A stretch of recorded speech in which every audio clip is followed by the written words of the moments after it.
I used to dream about a place far from the noise, far from fear. A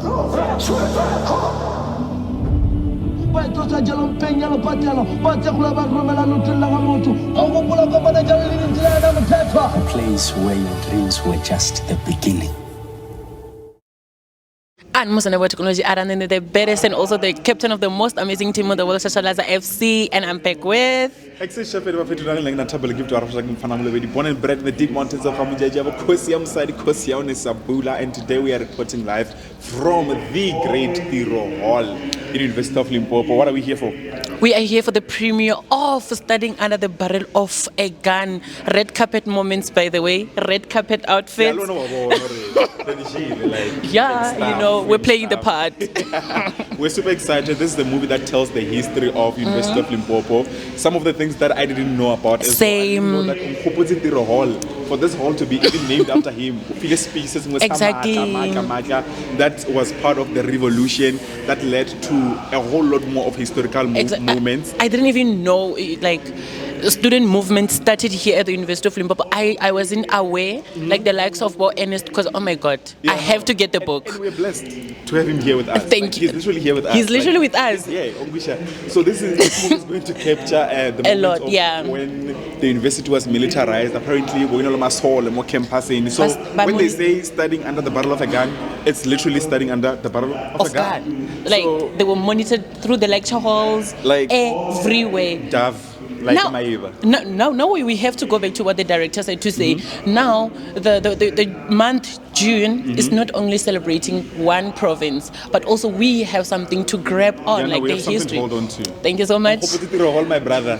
You ate that up. Ate that up. Thank you. Thank you so much. From us, guys, without reporting wasting live. Time, we're on, and we're going to give you guys so much more content. Just stay tuned and let's have fun. See?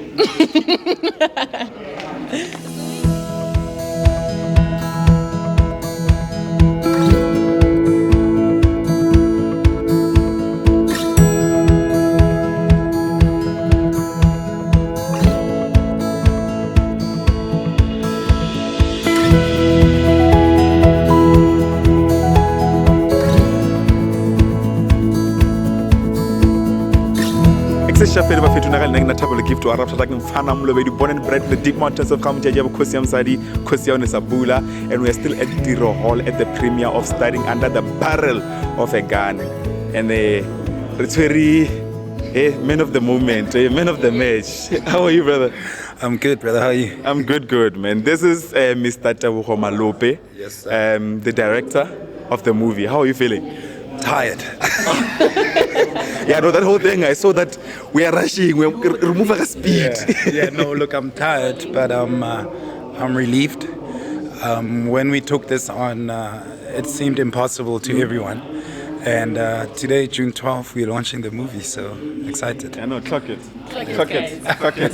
As excited as we are, Debza, why do you think most young people don't know this part of history? Yeah, I think history is easy to disappear. I only found out about this story in November, December myself. And so it's a story that fell through the cracks. And luckily I was blessed enough to bump into the book written by Ndate Ernest Khoza. If I hadn't, we wouldn't be here. And so it was a chance encounter for me to discover the book and then to turn it into a movie. And I think it's easy. Imagine if this fell through the cracks. How many more stories that are similar have fallen through the cracks over time? So I'm just blessed that I got the chance to tell this story and bring it to life. Yeah, no, guys, from hearing about the story November, December, June we are launching the movie, I genuinely want to know it. Why was it important for you to put this into life, and also what were you hoping to achieve from this movie? Yeah, there's a very clear line between 86, 76, and even earlier. And you guys will see when you watch the movie, the first 10-20 minutes take it all the way back. In fact, even in the 60s when Biko launched SASO in this university. So people don't even know that part of the story. So for me, because there's a clear line from all the way back to the 60s, and that line goes directly to 2026, which is the 40th anniversary. And so I think it's important to keep drawing that line so that you guys and the guys that are coming afterwards can keep connecting the dots from our past to our present and hopefully to a brighter future. Yeah, no. That's good. Like, looking at the trailer of the movie, it has a lot going on, and it's such a historical moment to be witnessing that and also being with you here today. What message do you wish or hope to give to the people or to the students who are going to be watching the movie today? Yeah, I'm excited because ever since we've had Youth Month, everybody talks about Youth Month and how Soweto, you know.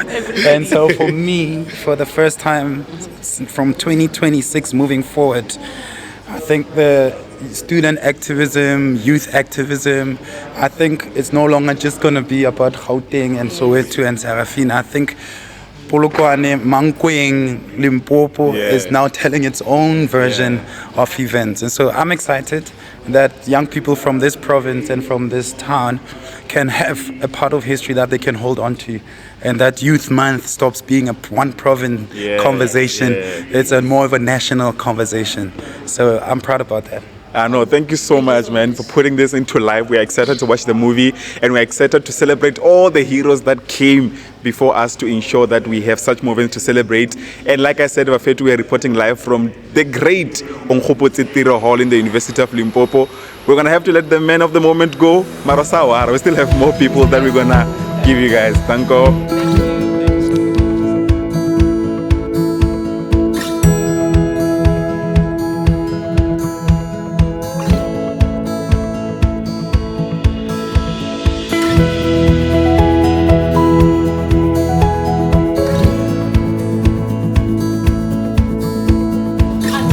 And the parents and also the captain of the most amazing team of the world, Shashalaza FC, and we are still at the great Tebogo Hall red carpet moments, and we are back with one of the extra cast members. How are you? I'm good. How are you? I'm okay. I'm back with Tebogo. Tebogo, was it your first time acting? Do you have any background in acting?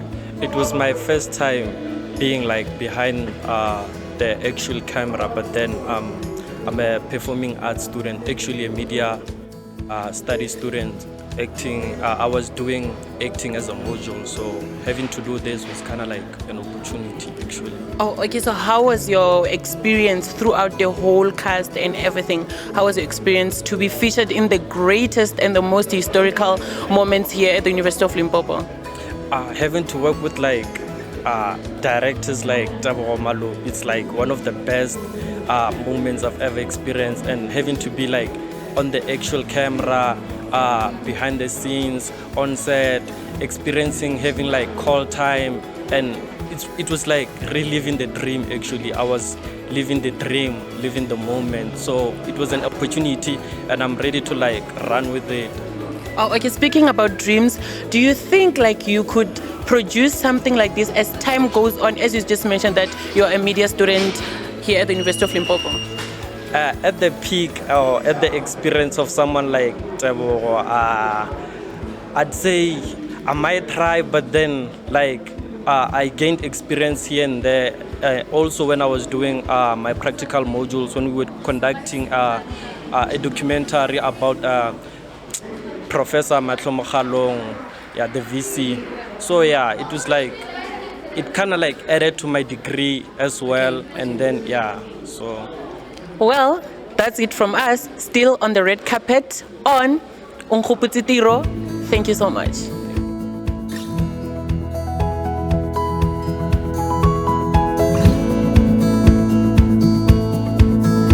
We're still live at Tebogo Hall. It is the premiere of Studying Under the Barrel of a Gun, and we're about to do a young outfit check. How's it? How are you? I'm good, how are you? I'm good. For those people who might not know you, please introduce yourself. Hi everyone, I am Loketo Mwepe. I don't know if I have to say more, but yeah. I know if you say more, we won't finish.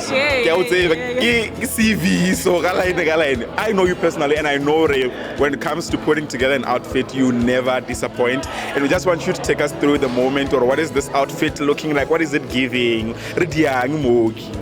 Well, it's giving relaxation. It's giving movie. So It's giving moving the popcorn jar, guys. Hopefully moving the popcorn jar, guys. Yeah, without wasting any more time, we are now at the premiere of Studying Under the Barrel of a Gun. I just want you to tell me, Ore, what is the mood for you personally for the movie? How are you feeling? What are you expecting? Because the movie is literally about to start now. well, I'm very excited because this year exam, guys. So we are here. We are here to refresh. And what I expect from the movie is to just learn about the history of our institution and also the politicians at large. I believe, yeah, Peter Mugaba. Yeah. Ne, simple, nothing hectic. We are at the great Onkgopotse Tiro Hall now. Just tell me anything that you know about Onkgopotse Tiro Hall. I mean, Onkgopotse Tiro himself. Yo. Guys. It's Haile. Thank you so much for joining me. You look absolutely stunning. And yeah, man, let's go and enjoy the movie. Yes. Thank Let's you. enjoy the movie.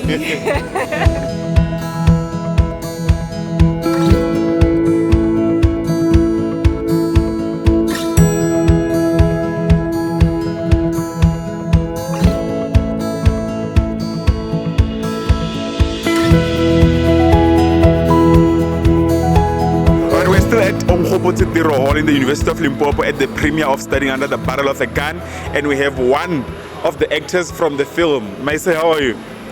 Good evening. My part is played by Tsepo Matlala. In the movie, I am Ivan Penyane, and let me tell you what my role is in the movie in context. Yes. So that you understand, in our time, you had MK operatives on campus, and your duty was not to be found, was not to be known. Even your girlfriend was not supposed to know who you were. And you could go and preach at the student Christian organization and pray until you cry, but nobody had to know. So I was the leader of SPEAR. And SPEAR was the organization that you will be seated here. You will just receive notices that there is no school for the next 5 days and you have to abide. Because if you did not listen to SPEAR, the consequences were too ghastly to contemplate. You will lose your bed, you will lose your room, you could lose your things of yours, but you didn't know who SPEAR was. So in the movie, this is what Ivan does. Ivan Penyane was a friend of Ernest Kosa. That's real life. 3 significant things that are happening in the movie. The first one, he welcomes Ernest At the university. at the university, and him and Ernest, that's now about 87. They found that there was a vacuum because the leaders of the then SPEAR were all arrested. They must find one another. They get telegraphic messages about find your other underground comrades because you cannot announce yourself. We finally find one another. Then we re-established SPEAR. In re-establishing SPEAR, we've got no resources. We had to go and find an old typewriter because we had to typewriter. But the typewriter could not be kept on campus because we would have been arrested. The typewriter had to kept Kamakanye at an old woman's house. So whenever we had to tell students a message about anything that had happened or solidarity action, we had to walk all the way to Hamakanye and type and come back and try and photocopy it at Tintis. You know Tintis Square? Where? Outside the gate, there was a place called Tintis Square where I think now it's a spa or something. Oh, okay. So yes, we had to photocopy it. But the problem with photocopying is that the owner will see who's photocopying. So now we've discovered that the owner of the shop was an operative as well. He pretended not to know. So he had to only photocopy for us and he will give us money. Only him knew who we were. Okay? Then, that was the first role. Now, that's the first role about being SPEAR. The second one is that when we get the SRC, Ivan says in the movie, says to Ernest, you must be president. And he says, no, we'll blow our cover. I can't be president. And say, no. The order is that you must be president so that SPEAR is in the SRC. We will have 2 leaderships. We'll have an overt leadership. You will be the leadership that is seen there. But the core unit of SPEAR remains underground and they don't know who it was. Victor Hobieswan was secretary. Victor never knew for 5 years who SPEAR was. He was NS secretary. He didn't know who SPEAR was. They discovered very late because it was our role that we will be there and pretend to be Christians, but with the role of SPEAR. What they were doing. But it will be wrong to say we found SPEAR. No, SPEAR was a culture, but we had to re-establish the units that were dismantled because they were all in exile or they were all arrested. But the third thing that that happens then in the movie between these two is that when Ernest is arrested, Ivan is outside because their duty was not to be arrested. He leads, and him and his team, the Izidlamlilo, the fire eaters, they lead the longest ever strike on campus, more than 30 days. We say we are not going to school until they come back, because our mission was that once we allow the students to go back, we will be exposed, the SRC will be banned again, we might be arrested. So we had to lead it, and we led it so successfully. So those are the things that happen in the movie. Those are real life things that happen. It shows sacrifice. Yeah. But somewhere, Ernest talks about the fact that at some point the university wanted to arrest him as president. And that because I was committed to the cause, I stepped in and saw, no, it's me. And I offered, because it was our mission. No, it's not. Ernest is not guilty. But really, it's me. I am offering to be fired from the university. We had already arranged with a principal of the University of Western Cape, Professor Jakes Hervel, that I was already admitted the following day at Western Cape. I had to be fired here, and Ernest had to remain and lead the struggle. But I had to go to Western Cape and lead it. When they realized that they can't find Ernest because he's the main guy, they dropped the case because they wanted Ernest, and I volunteered to be arrested. No, this story sounds very personal to you. Yeah. I just want to check with you, and I hope you've seen the movie already, to say, do you believe that the movie was portrayed exactly or nicely to tell the story that you guys went through? Look, the one thing that the movie does, credit to Tebogo, yes, Malope. They captured the organic relationship between Ivan and Ernest correctly. Whatever you see in the movie, it is right. There could be a few things. There's something called movie adaptation. Yeah, true. A few things that the book cannot be the same exactly as the movie. It must make it more exciting, right? Sometimes you have to combine 3 years into 1 week because he needed 97 minutes. But he portrays the relationship.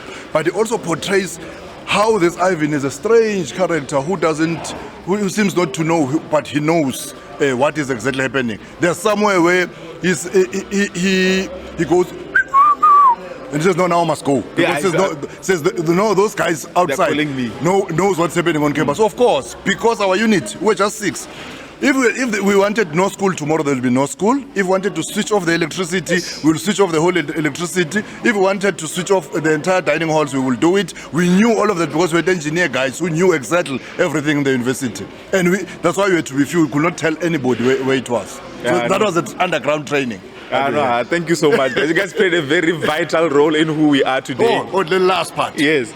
Somewhere towards the end of the movie, Ivan goes and confronts the soldiers, and he says, who's the commander here? They say, it's me. He says, you must leave our campus. And he says, why? He says, no, because we want our campus back. Of course it happened. 1st August 1989, I was sent. After I had kidnapped a soldier at the SRC offices. There was a strong room where it's now social sciences something. I kidnapped a soldier just when we were about to lock him in a strong room. NS comes and he plays good cop and I was bad cop. So he gets to say, he must be released as short. Good cop, bad cop. That was planned, that we're going to do that. Yeah. But we say, go and tell those guys that if you guys don't leave the campus, we'll kill you. We are now more armed to kill you. Because NS was saying, but if you kill this guy, they are going to have more reasons to stay. I said,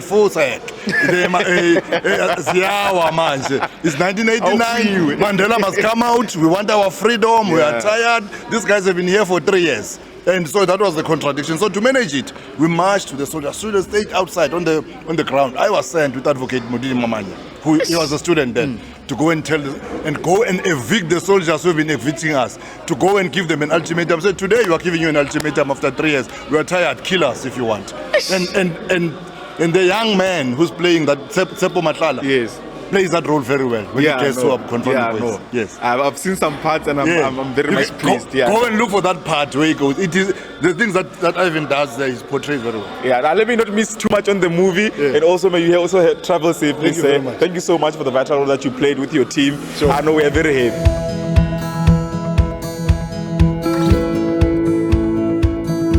Ladies and and gentlemen, we are in the presence of greatness. This is the man that made this moment that we have today very much possible. I'm talking about the author of the book Standing Under the Barrel of a Gun, which today has been produced into a whole film, Mr.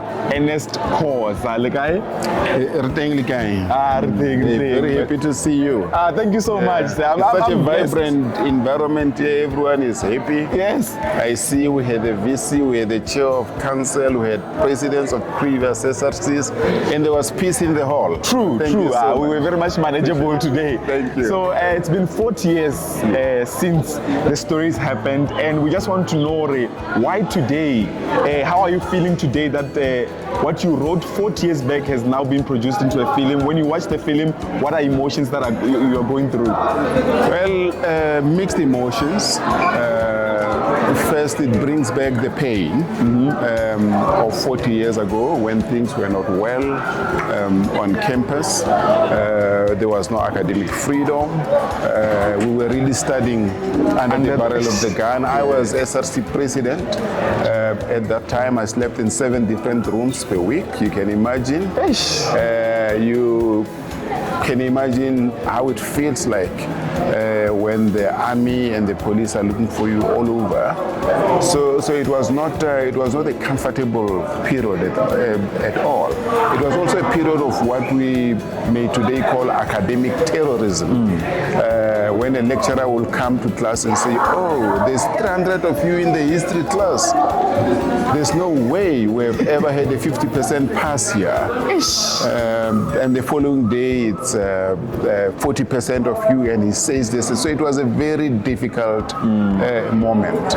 So I'm happy we are where we are. So those are emotions of happiness that we're in a different environment. The one thing that also makes me happy is I can't believe the number of women students that we have at the university. Oh, isn't that transformation? It is. I think in our days there are about 20% or so. So it's a different environment. I'm very jubilant. Also very happy that we're able to share the history of 40 years ago. And I hope there are lessons for the current student leadership on what happened then, on what can be done now. Correct. Yeah, so I just want to know, man, I believe that given the conditions and the struggles that you went through during that period, I believe at any point you could have decided, or you know what, I'm letting this thing, let everything happen that is happening, let me just focus on my studies. I want to know what pushed you or what motivated you to keep on going to say, I'm fighting for liberation of my fellow black students. 2 things. My biggest motivator was pay. Before I came to TEFLOP, I was at the University of Fort Hare. So we were hunting ground for the police. They will come at night and throw a tear gas canister at your room. So a tear gas canister is meant to disperse crowds. So you were expected to disperse alone in your room. When I came to TEFLOP, we were also a hunting ground for the military and for the police. They will come and knock in your room, and if you don't open, they throw some tear gas so that you come out. So the pain from the repression from the police was a great motivating factor to fight back. But the other reason that gave me strength to do so was I'm a Christian. I was a member of the student movement on one side, but also a member of what you today call the SEO. Oh yes. So I believe that you could not just allow injustice to happen. I believe it was unjustly. It was ungodly. So that's what really motivated us. What got us to keep fighting and fighting when there was no end in sight? It was faith. You know, the Bible says faith is the substance of things hoped for, evidence never seen. Yeah. So in politics as well, if you've got that amount of faith, you can really keep fighting. Okay. It was difficult. Right, I know. Thank you so much. Last question. I just want to know, after everything happened, all is said and done, what then comes to your mind, or what then motivates you to put everything into words and give us the book that today has given us this movie? What was the motivation behind writing the book and everything? Three reasons. The first reason is Teflop has got a very rich history. I just wanted that history to be captured. The second reason is that Teflop is a very peculiar university. There are two universities in the world. Yes. University of Limpopo and the rest. Yeah. Dango. Clear. So I thought the peculiarities of these universities should be put down on ink for the next generations to read. And let me just give you a few peculiarities. Peculiarity number one is that most of the eminent alumni of this university never really completed their studies here. They were fired or they were sent to prison, but they loved the university. The president is one of them, and many others. The second peculiarity of this university is that this was a university meant to produce Bantustan civil servants and teachers. So it is a perfect example of a concept of non-intended consequences. VETS was established to produce mining engineers, and it did that. University of Stellenbosch was established to produce Afrikaans business people. It did that. Teflop was established to produce Bantustan employees, but it produced rebels and great leaders in politics, in commerce, and in the judiciary. Just go to the judiciary today. Just tell me where you don't see a lawyer from Teflop, starting from the Constitutional Court. Yes, yes. So that is one peculiarity. The second peculiarity of this university, it's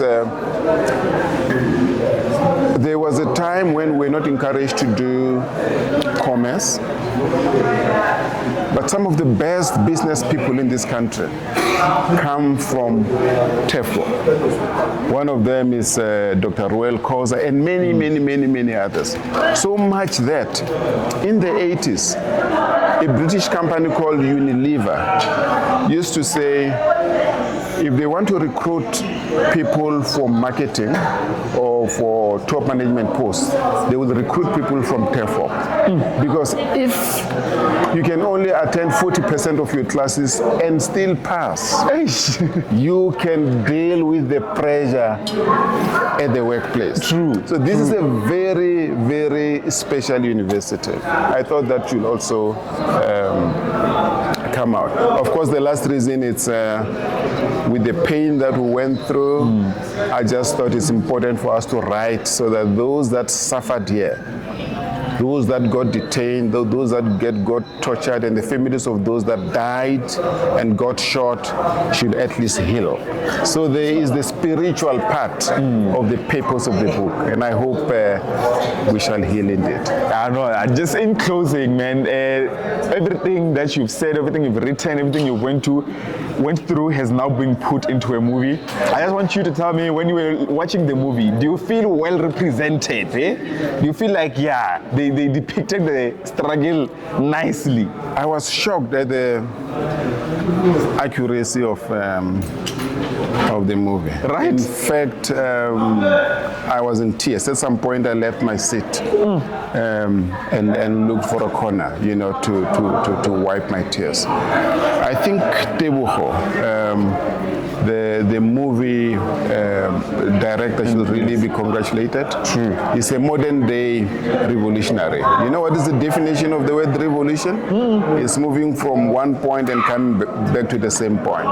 He went back to 1986 and brought back 1986 in 2026. Yeah. So he's a revolutionary indeed. Thank you so much. Thank you. Ladies and gentlemen, girls and boys, today we are in the midst of former presidents of this university. We have another former president, but this one is very recent. How are you, my brother? No, I'm well. How are you? I'm good, man. Tell the people who you are. My name is Kamgalopoto. SRC President 2024-25. And I thought you were going to say Kamogelo Poto, the graduate. Graduate It's also a title. It suits. Yeah, no, my brother. Graduate and soon to graduate again. My brother, we're here for the premiere of Standing Under the Barrel of a Gun. I'm sure you watched the whole movie with the rest of us. I just want you to tell more, which character in the movie do you feel like you resonate the most with, given the work that you've done as the SRC president? I think because when we took over as a president of this institution, we understood the struggles that those who came before us had to carry. I will just say the SRC president himself, Mr. Ernest Kosa, because it's such conditions that really make a leader. It's such harsh conditions that people sometimes do not even see that define who you are. But also because as a new generation, we've always been inspired by the great leaders that have come here, not only Mr. Ernest Kosa, but leaders like former SRC President Mr. David Makura and our own historic Tebogo. So it's so many of them. As you know, Tebogo has always produced legends. So it's such characters that have inspired us and our leadership. So I resonate more and I like more the character of Mr. Ernest Kosa. All right, thank you very much. What I'm going to ask you now again is that given what you saw in the movie and the struggles that you went through in your term as the SRC president, how much difference are you seeing between what they went through in their time and what you were going through in the recent times? I think now the struggles are a bit different, but not too far from each other, because back then, remember that they were fighting the enemy that they can see. They were fighting soldiers that were here literally on the campus. So it was so easy to identify who the enemy is. But in the recent times, the enemy cannot be seen because the enemy comes in the form of the curriculum that is delivered. That is why we're from time to time called for Afrocentric education. We've called for a decolonized education. And also, again, the enemy that you cannot see during recent times is that we are no longer blocked by soldiers from accessing the campus, or no longer managed by soldiers as to which space of the campus can we access. But now we are blocked by things like your financial exclusions, because if you don't have money, if you don't have NSFAS, if you don't have the bursary, you cannot access this education no matter how much you pass. So the enemy now, it's in a systematic way that you cannot really see, and it becomes difficult for us to fight it. That is why, as the current generation, we from time to time call for economic freedom in our lifetime, because we believe it's such an idea that will deliver to us free, quality and well-resourced education, that everyone, no matter how much money they have, no matter how much poor they are, they can be able to access. So it becomes then a bit difficult, because now with us, you are fighting an enemy that you cannot see, because I cannot say the state president is my enemy. I cannot say that Banban is our enemy, unlike back in the times. We do not see the enemy, but we know for sure the conditions that we are going through are still harsh. No, I am very clear, my leader. You are very clear. You are very clear. You that's why you served us very well. You are very much informed with these things of politics. It's in your blood, these things at this point. It's part of our daily lives. Even you are in politics, because if you are like for instance the industry that you are in itself, it's politics, because you carry a role of delivering a certain perspective to people, and that is shaping how they think, how they view things. It's generally politics 101. Thank you so much, my president, for joining me. We hope we're done Taga and Savala zone. Amanga. Let's meet at Tiro on graduating again. Thank you. Clear progress.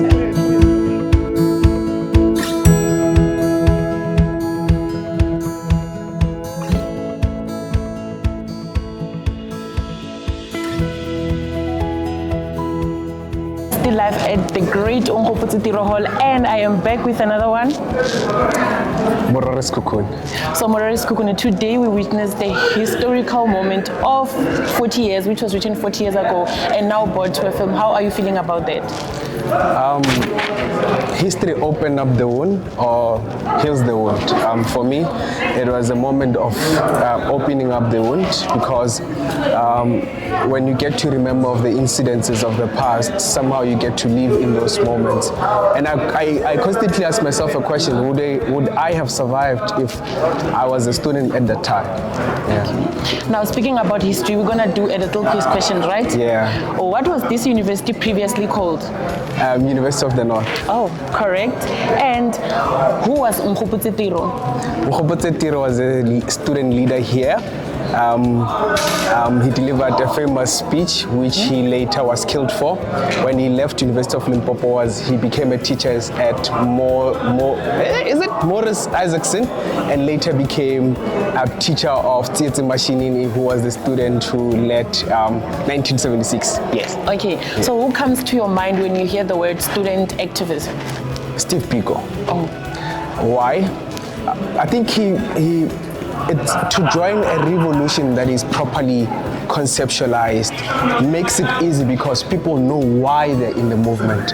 I think comparing it to the contemporary politics, it's more about consumer politics. If you ask someone, why are you doing politics? You find there's no ideological reason why people are doing politics, but they look at some of the benefits that maybe come with the SRC. So you find when they participate in the politics, it's not necessarily with the understanding of student leadership or with the love of the students. It's mostly that with the hope that when I'm a student leader, I get to travel abroad. So, like Steve Biko, the people who laid the foundation of ideological participation of students, and the South African Students Organization was launched here. Black Consciousness was developed from here. So it means also the reason why people participated in politics was birthed here at the University of Limpopo. Okay, speaking about politics, do you feel that students right now still have that gut to confront the situation head on like the students back in the days?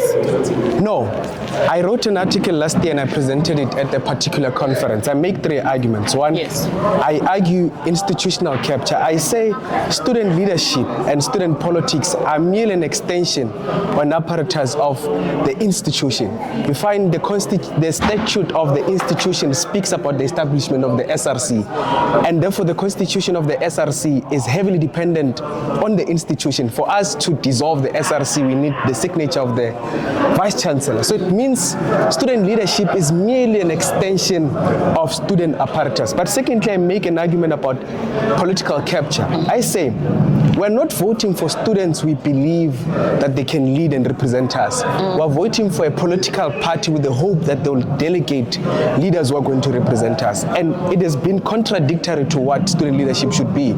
What we have realized is that within the selection of the people who need to represent us within these political parties are people who don't have much of an understanding of what student politics. For example, certain elections.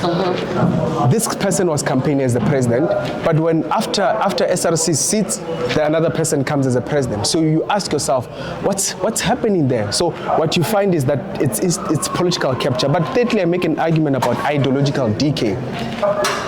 If you ask a random student in campus, what is politics? You are likely not going to get a very structured answer as to what politics is. But you find most of those people in politics.